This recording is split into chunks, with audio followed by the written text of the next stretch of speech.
नमस्कार, आपके साथ मैं रोहित कुमार। आप न्यूज फॉर नेशन पर। बिहार में धीरे धीरे करके जो है एक एक चरण जो है वो समाप्त हो रहे हैं। तमाम बड़े दिग्गज चुनावी मैदान में है, प्रचार कर रहे हैं। दूसरे चरण में जो सबसे ज्यादा एक हॉट सीट थी वो थी पूर्णिया की, और वैसे ही सीट तीसरे चरण में भी है। बिहार में तीसरा चरण जब होगा तो उसमें 5 सीटों पर वोट डाले जाएंगे, और उसमें से एक सीट ऐसी है जहां पर तेजस्वी यादव की प्रतिष्ठा दांव पर है। MY वाला समीकरण वहां भी तेजस्वी का साथ छोड़ सकता है। वो इसलिए क्योंकि तेजस्वी यादव के एक जमाने में बेहद खास रहे। साल 2019 के लोकसभा चुनाव में वहां पर जदयू के खिलाफ चुनावी मैदान में उतरने वाले ने उनका साथ छोड़ दिया है, और अब बसपा से वो चुनाव लड़ने वाले हैं। जिस तरह की लड़ाई दिखी हमको पूर्णिया में, कुछ वैसे ही स्थिति जो है झंझारपुर को लेकर के भी है। यहां पर भी मुकाबला त्रिकोणीय है, लेकिन कौन भारी चल रहा है?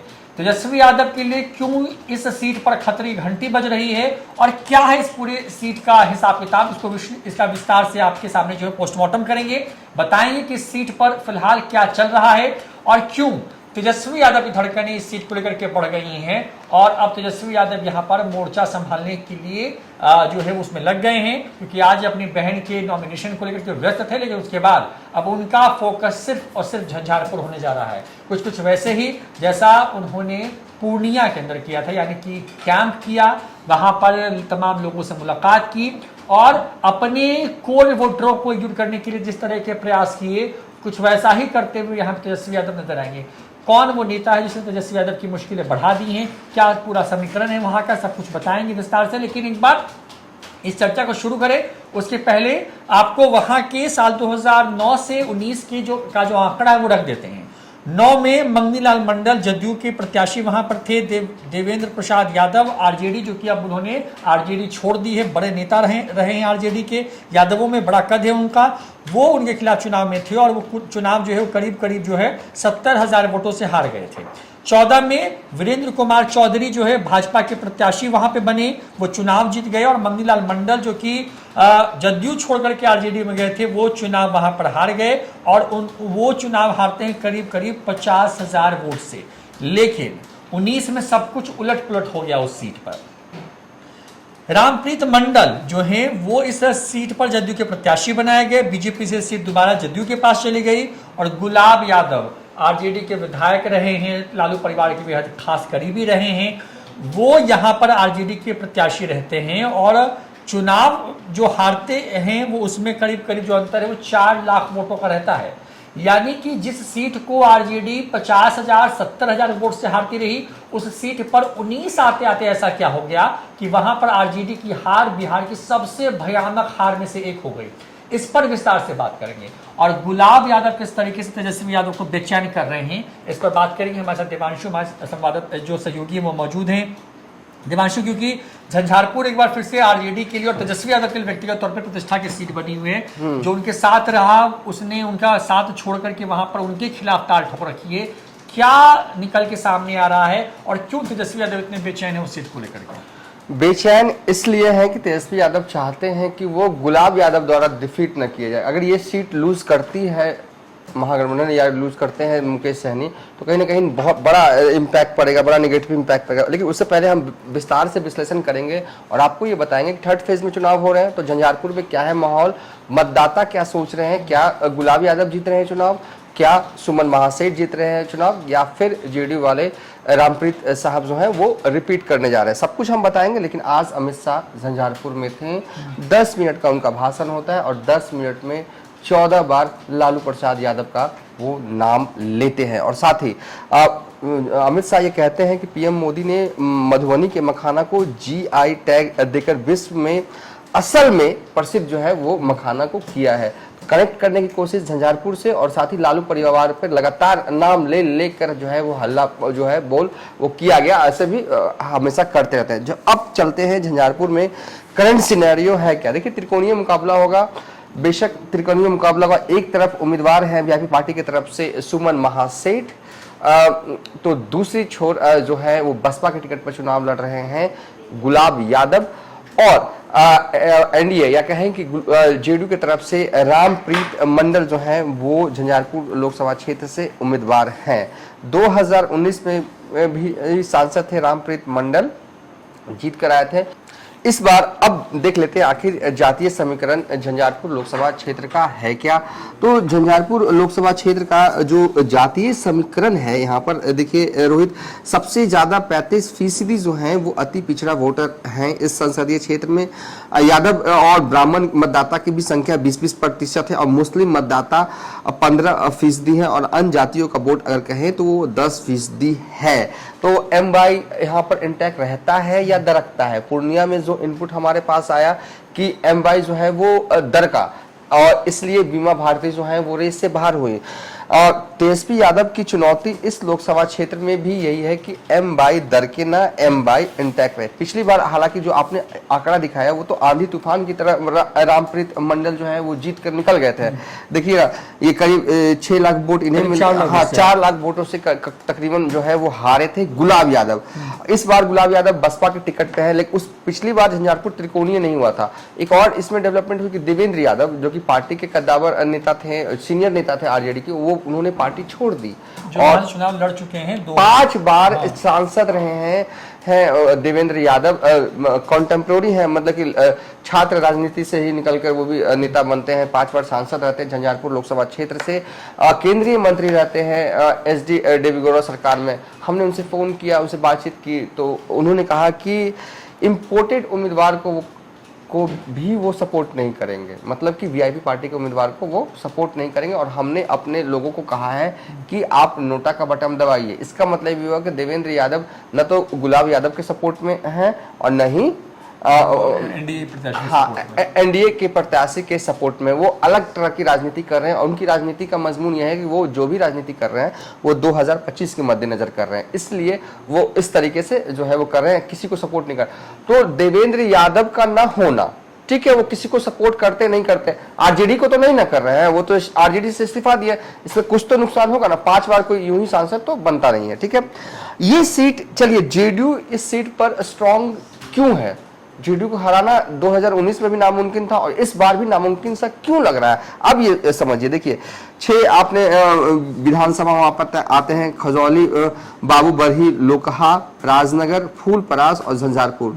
फूलपरास में JDU कोटे की महिला मंत्री हैं, जो परिवहन मंत्री हैं शीला मंडल, वो आती हैं, यहाँ से विधायक हैं। और झंझारपुर से विधायक जो हैं वो जगन्नाथ मिश्र के बेटे नीतीश मिश्र हैं, जो नीतीश मिश्रा हैं, जो कि जो है सरकार में मंत्री, पर्यटन मंत्री हैं।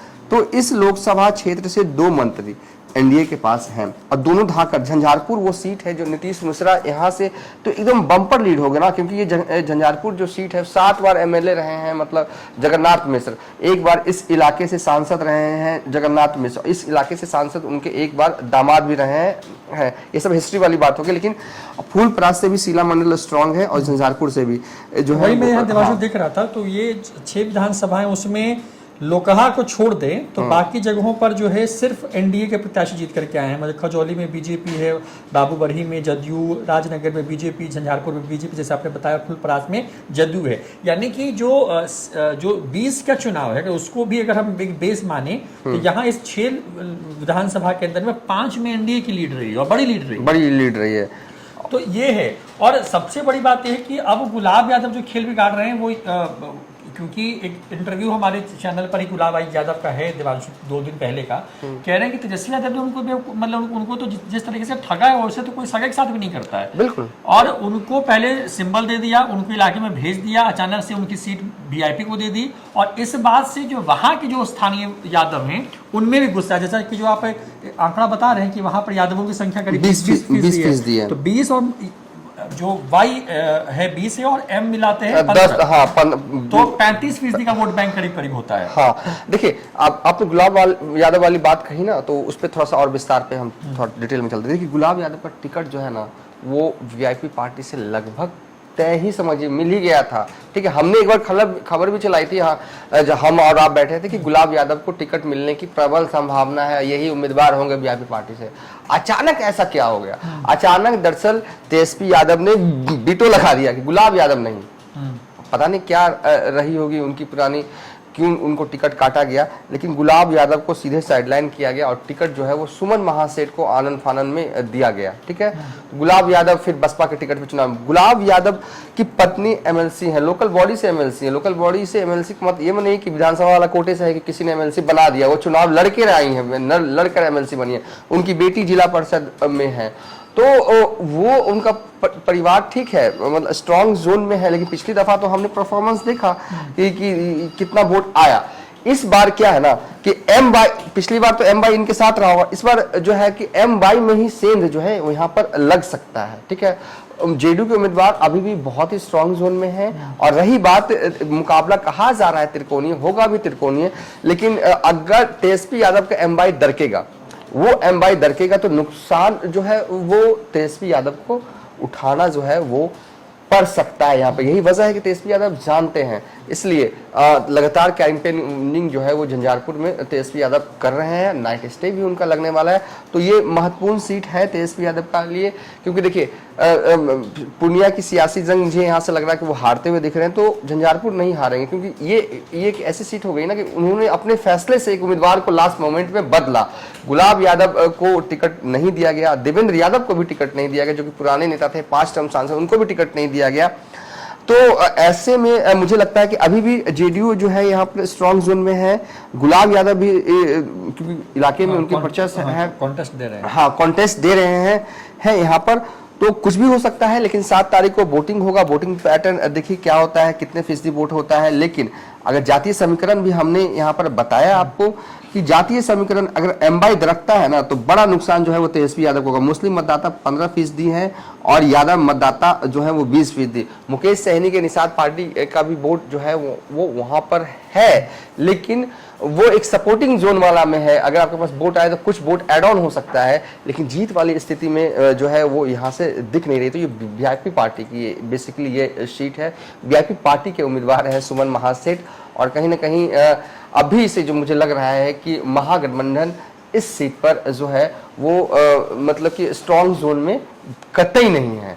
और क्योंकि वक्त अब तो 1 मई आने ही वाला है, अब तो 7 तारीख को चुनाव होंगे, 5 तारीख को मुझे लगता है कि वोटिंग चुनाव प्रचार खत्म होगा, तो मुश्किल से 1 हफ्ते का वक्त है। और 1 हफ्ते में चढ़ाई करना तो थोड़ा इस लेवल पे चढ़ना है, 400 तो मतलब आपको अंतर पहले पाटना होगा। जेडीयू स्ट्रॉन्ग यहाँ पे है ना, पूरे विधानसभा वाइज भी आपने ही बताया कि जेडीयू यहाँ पे स्ट्रॉन्ग है। 2 मंत्री आते हैं, नीतीश मिश्रा जो है वो स्ट्रॉन्ग है। इनकी विधानसभा से आपको एकदम कोई स्कोप नहीं मिलेगा, फूलपरास से भी आपको कोई स्कोप नहीं मिलेगा। तो बहुत दिक्कत है यहाँ पर, क्योंकि कहीं ना कहीं जब लोकसभा क्षेत्र में आपके विधायक ज्यादा होते हैं ना, तो एक स्कोप ज्यादा बढ़ जाता है। और क्योंकि ये चुनाव जो है ना 2019 के मुकाबले आप भी देख रहे होंगे थोड़ा सा डिफर कर रहा है। एनडीए में जो माहौल है वो ठीक है, थोड़ा डिफर है, लेकिन यहाँ जेडीयू के उम्मीदवार मुझे नहीं लगता कि वो सब को टैकल कर लेंगे। यहाँ पर हर सीट का समीकरण अलग होता है। झंझारपुर का जो समीकरण है वो ये है कि जेडीयू अब भी यहाँ स्ट्रॉन्ग जोन में है, और खुद अमित शाह भी वहाँ प्रचार करने के लिए आए हैं। दूरिया भले ही कितने, इससे पहले देखिए यहाँ से बीजेपी के भी सांसद हुआ कर 2014 में वीरेंद्र कुमार चौधरी, लेकिन फिर 2019 में ये सीट जेडीयू के खाते में चली गई थी। तो बीजेपी के भी कैडर वोट यहाँ पर है, कैडर कार्यकर्ता है, मिथिलांचल का हिस्सा है। मिथिलांचल का हिस्सा है। मिथिलांचल जिले में 2 लोकसभा क्षेत्र हैं, एक मधुबनी और एक झंझारपुर। तो यहाँ पर स्ट्रॉन्ग है, और कैसे चढ़ाई करेगी महागठबंधन, 7 दिन का वक्त है, करीब 6 और 7 दिन होंगे लगभग। ये थोड़ा नामुमकिन सा है, लेकिन देखिए तेजस्वी यादव अब क्या करते हैं। तो देखिए तेजस्वी यादव क्या करते हैं, इस पर सबकी नजरें होंगी। गुलाब यादव जो उनके साथ करीबी रहे हैं इस दौर में, वो उनके खिलाफ चुनावी ताल ठोक रहे हैं बसपा के टिकट पर। और लड़ाई जो है वो लग रही है गुलाब यादव वर्सेस जो है वहां पर जदयू के रामप्रीत मंडल के बीच ही होने जा रही है फिलहाल, क्योंकि ना कोई माहौल बन रहा है और ना ही वहां पर जो है चर्चा है आपको सुमन महासेठ को लेकर के, जो कि वीआईपी के प्रत्याशी बनाए गए हैं। लोग कह रहे हैं कि बाहरी चलेगा नहीं। मोदी के नाम का जो मैजिक है वो झंझारपुर के इलाके में भी पूरा जो है नजर आ रहा है। हमारे संवाददाता वहां पे कई रिपोर्ट्स आपके लेकर के आ चुके हैं, आपको दिखा चुके हैं और वहां का मूड भी बता रहे हैं। और वहां से जो जानकारियां निकली हमने इस वीडियो में आपको बताने की कोशिश की कि कैसे इस सीट पर तेजस्वी यादव के लिए चुनौती है। एक बागी नेता जो उनके साथ रहा है उससे निपटा जाए। जिस तरीके से पप्पू यादव ने तेजस्वी यादव की एक तरीके से कि मिट्टी पलीत कर दी है पूर्णिया के अंदर में, और जो रिपोर्ट्स आई हैं चुनाव के पहले और चुनाव के बाद वहां पर बीमा भारती कहीं रेस में ही नहीं है, तो वैसी स्थिति झंझारपुर में ना बने। लिहाजा तेजस्वी यादव के पास हफ्ते भर का वक्त है, वहां पर अब क्या वो रणनीति तय करते हैं, किस तरीके से वहां पर चुनाव लड़ेंगे, इन तमाम चीजों पर जो भी खबर आती रहेगी हम आपको बताते चलेंगे। लेकिन फिलहाल यही निकल के आ रहा है कि यहाँ पर अब तेजस्वी यादव को अपना घर बचाना उनके लिए सबसे बड़ी चुनौती है। जीत हार दूसरा मामला है, फिलहाल उनको है कि गुलाब यादव की जो बागी तेवर है जिससे उनका MY दरक ना जाए उस इलाके में, इसको कैसे रोका जाए, इस पर ही फिलहाल मंथन कर रहे हैं। इतना ही देखते रहिए न्यूज़4 नेशन। नमस्कार।